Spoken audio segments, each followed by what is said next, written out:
जय श्री कृष्णा, जय श्री राधे। अर्चना के कृष्ण गुणगान चैनल पर आपका स्वागत है। अब मैं आपको गीता जी का 5वें अध्याय का सार सुना रही हूँ। अर्जुन बोले, हे श्री कृष्ण, आप कर्मों के संन्यास की और फिर कर्मयोग की प्रशंसा करते हैं, इसलिए इन दोनों साधनों में से जो एक मेरे लिए भली भांति निश्चित कल्याणकारक साधन हो उसको कहिए। श्री भगवान जी बोले, कर्म संन्यास और कर्म योग ये दोनों ही परम कल्याण करने वाले हैं, परंतु उन दोनों में भी कर्म संन्यास से कर्म योग साधन में सुगम होने से श्रेष्ठ है। हे अर्जुन, जो पुरुष किसी से द्वेष नहीं करता और न किसी की आकांक्षा करता है, वह कर्मयोगी सदा सन्यासी ही समझने योग्य है, क्योंकि राग द्वेष द्वंद्वों से रहित पुरुष सुख पूर्वक संसार बंधन से मुक्त हो जाता है। उपयुक्त संन्यास और कर्म योग को मूर्ख लोग पृथक पृथक फल देने वाले कहते हैं, ना कि पंडित जन, क्योंकि दोनों में से एक भी सम्यक प्रकार से स्थित पुरुष दोनों के फल स्वरूप परमात्मा को ही प्राप्त होता है। ज्ञान योगियों द्वारा जो परम धाम प्राप्त किया जाता है, कर्म योगियों द्वारा भी वही प्राप्त किया जाता है। इसलिए जो पुरुष ज्ञान योग और कर्म योग को फल रूप में एक देखता है, वही यथार्थ देखता है। परंतु हे अर्जुन, कर्म योग के बिना होने वाले संन्यास अर्थात मन, इंद्रिय और शरीर द्वारा होने वाले संपूर्ण कर्मों में कर्तापन का त्याग प्राप्त होना कठिन है, और भगवत स्वरूप को मनन करने वाले कर्म योगी पार ब्रह्म परमात्मा को शीघ्र ही प्राप्त हो जाता है। जिनका मन अपने वश में नहीं है, जो जितेंद्रिय और विशुद्ध अंतःकरण वाला संपूर्ण प्राणियों का आत्म स्वरूप परमात्मा ही जिनकी आत्मा है, ऐसा कर्म योगी कर्म करता हुआ भी लिप्त नहीं होता है। तत्व को जानने वाला सांख्य योगी तो देखता हुआ, सुनता हुआ, स्पर्श करता हुआ, सूंघता हुआ, भोजन करता हुआ, गमन करता हुआ, सोता हुआ, श्वास लेता हुआ, बोलता हुआ, त्यागता हुआ, ग्रहण करता हुआ तथा आँखों को खोलता हुआ और मूंदता हुआ भी सब इंद्रियां अपने अपने अर्थों में बरत रही हैं। इस प्रकार समझकर निस्संदेह ऐसा माने कि मैं तो कुछ भी नहीं कर रहा हूँ।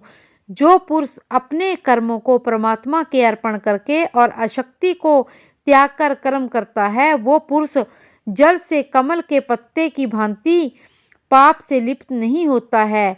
कर्मयोगी ममत्व बुद्धि रहित केवल इंद्रिय, मन, बुद्धि और शरीर द्वारा भी आसक्ति को त्याग कर अंतःकरण की शुद्धि के लिए कर्म करते हैं।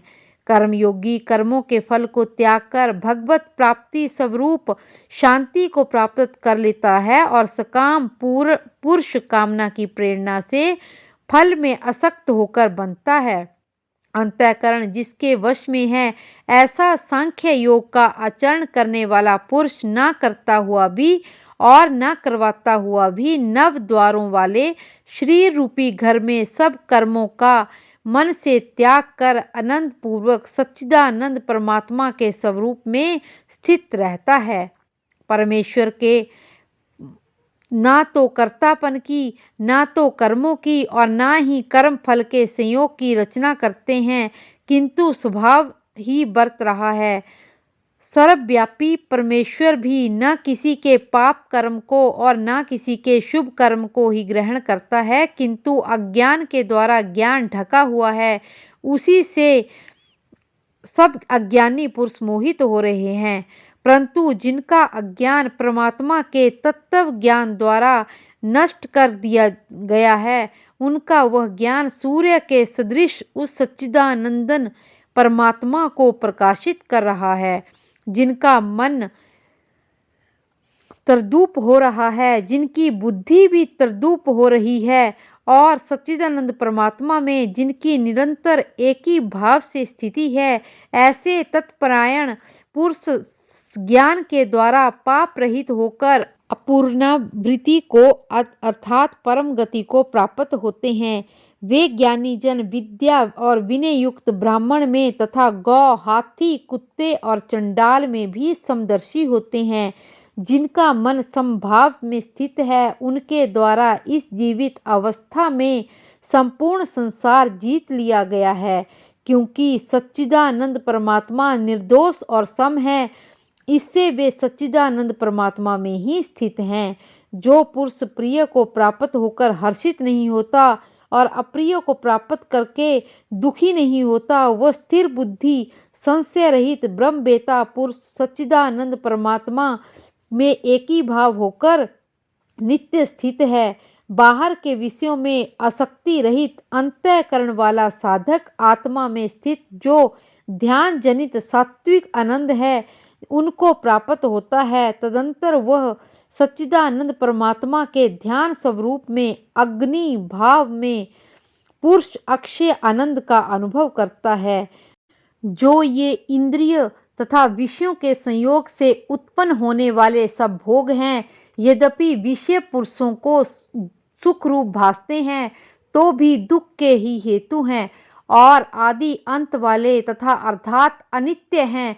इसलिए हे अर्जुन, बुद्धिमान विवेक पुरुष उसमें से नहीं रमता है। जो साधक इस मनुष्य शरीर में शरीर का नाश होने से पहले ही काम क्रोध से उत्पन्न होने वाले वेग को सहन करने में समर्थ हो जाता है, वही पुरुष योगी है और वही सुखी है। जो पुरुष अंतरात्मा में ही सुख वाला है, आत्मा में ही रमण करने वाला है, जो आत्मा में ही ज्ञान वाला है, वो सच्चिदानंद पार ब्रह्म परमात्मा के साथ एक ही भाव को प्राप्त सांख्य योगी शांत ब्रह्म को प्राप्त होता है। जिनके सब पाप नष्ट हो जाते हैं, जिनके सब संशय ज्ञान के द्वारा निवृत्त हो गए हैं, जो संपूर्ण प्राणियों के हित में रत है और जिनका जीता हुआ मन निश्चल भाव से परमात्मा में स्थित है, वे ब्रह्मवेता पुरुष शांत ब्रह्म को प्राप्त कर लेते हैं। काम क्रोध से रहित जीते हुए चित्त वाले पर ब्रह्म परमात्मा का साक्षात्कार किए हुए ज्ञानी पुरुषों के लिए सब ओर से शांत पार ब्रह्म परमात्मा ही परिपूर्ण है। बाहर के विषय भोगों को चिंतन न करके बाहर ही निकालकर और नेत्रों की दृष्टि को भुक्ति के बीच स्थित करके तथा नासिका में विचरने वाले प्राण और आपान वायु को सम करके जिसकी इंद्रियां मन और बुद्धि जीती हुई है, ऐसा जो मोक्ष प्रायण मुनि इच्छा भय और क्रोध से रहित है, वो सदा मुक्त ही है। मेरा भक्त मुझको सब यज्ञ और तपों को भोगने वाला, संपूर्ण लोकों के ईश्वरों का भी ईश्वर तथा संपूर्ण भूत प्राणियों का सुहृद अर्थात स्वार्थ रहित दयालु और प्रेमी ऐसा तत्व जानकर शांति को प्राप्त हो जाता है। इसी प्रकार उपनिषद ब्रह्म विद्या और योग शास्त्र रूप श्रीमद् भागवत गीता के श्री कृष्ण अर्जुन संवाद में कर्म संन्यास योग नामक 5वां अध्याय संपूर्ण हुआ। इसी प्रकार गीता जी के सारे अध्याय सुनने के लिए मेरे चैनल को लाइक शेयर और सब्सक्राइब करें और कमेंट बॉक्स में जय श्री कृष्णा अवश्य लिखें। जय श्री कृष्णा, जय श्री राधे।